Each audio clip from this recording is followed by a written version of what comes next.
오늘 단영문서 시조 심연차 형사 전문 변호사 박변입니다. 오늘은 여러분들에게 과연 어떤 형사사건이 발생했을 때 변호사를 찾아가는 게 맞느냐. 사실 변호사를 찾아오면 너무 많은 돈을 부담한다는 어떤 부담감이 있습니다. 사실 그게 맞죠. 뭐 몇백만원, 엄청 큰 사건의 경우에는 몇천만원까지 변호사 비용이 발생할 수도 있습니다. 그러다 보니까 나에게 형사사건이 발생했을 때 변호사를 상담만 받으면 왠지 수임을 해야 될 것 같고 수임 가격이 너무 비싸면 어쩌지 이런 걱정 당연히 하실 겁니다. 그러면 그런 부분에 대해서 돈이 비싸다 안 비싸다 이런 얘기를 하려는 것이 아니고요. 변호사를 형사사건에서 선임하고 난 이후에는 그럼 변호사는 어떤 일을 하는지 이런 것들을 좀 궁금해 하실 수 있을 겁니다. 변호사들이 일단은 형사사건을 접하면요. 고소대리와 변호인 두 가지 지위가 발생할 수 있습니다. 피해자 쪽에서는 고소대리를 하고요. 고소당한 사람을 변호할 때는 변호인이 되겠죠. 저희 로펌에서는요. 형사사건을 접할 때 전문성을 가지고 굉장히 열심히 일을 합니다. 라고만 하면은 너무 추상적이잖아요. 자, 뭐 하냐? 첫째, 사건을 확인을 경찰한테 혹은 검찰에 바로 합니다. 사건 번호 확인하고 담당 수사관 그리고 담당 검사님 확인하고요. 그 내용을 파악해서 사건 관련된 판례 검토,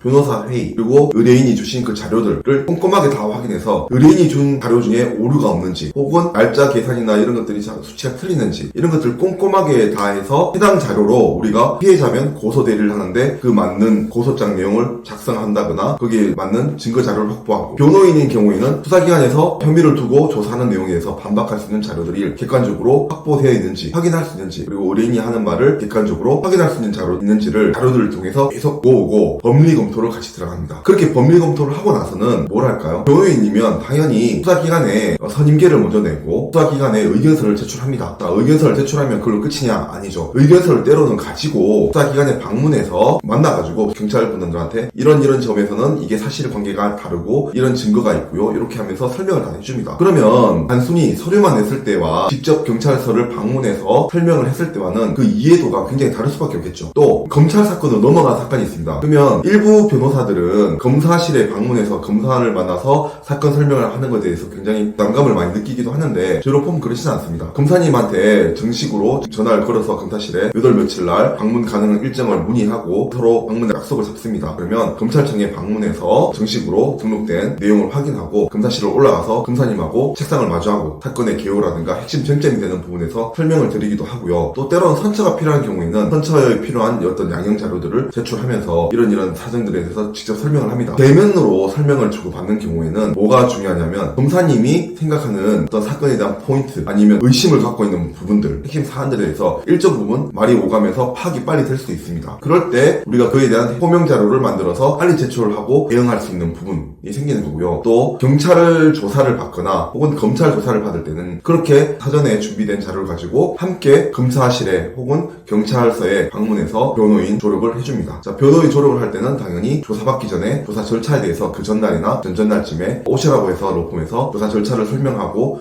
예상되는 조사 내용에 대해서 질문을 해주고 거기에 대해서 본인이 아는 사건에 대한 답변 내용을 들어보고 그 내용에 대해서 발언을 어떤 식으로 정리해서 답변할지에 대해서 조언을 하기도 하고 그런 것들 모든 일을 다 같이 합니다. 당연히 여러분들이 변호인으로 선임하는 순간부터 이 사건의 불기소 처분서를 받는 그 순간까지 끝까지 변호사와 계속해서 상호소통하면서 그 내용을 확인하면서 변호를 받는 겁니다. 이게 형사 전문 로펌에서 하는 행동이고요. 일반적으로 변호사들이 선임기만 내고 변호 의견서 내고 그 다음에 끝 이런 로펌은 절대로 피하셔야 되겠죠. 오늘 여러분 고소 대리가 필요하신 분들이든 형사 변호가 필요하신 분들이든 지금 우리나라에서 광고가 굉장히 많이 일어나고 있는데 인터넷 광고를 보시고 찾아가시면 절대로 안 되고요. 가능한 주위에서 수소문해서 좀 열심히 할 수 있는 변호사를 만나서 맞춤형 변호사를 찾는 것이 여러분에게 가장 중요한 일일 수 있습니다. 변호사가 어떤 일을 하는지 구체적으로 간단히 설명드렸지만 이런 부분을 참조하셔가지고 찾아오시기 바랍니다.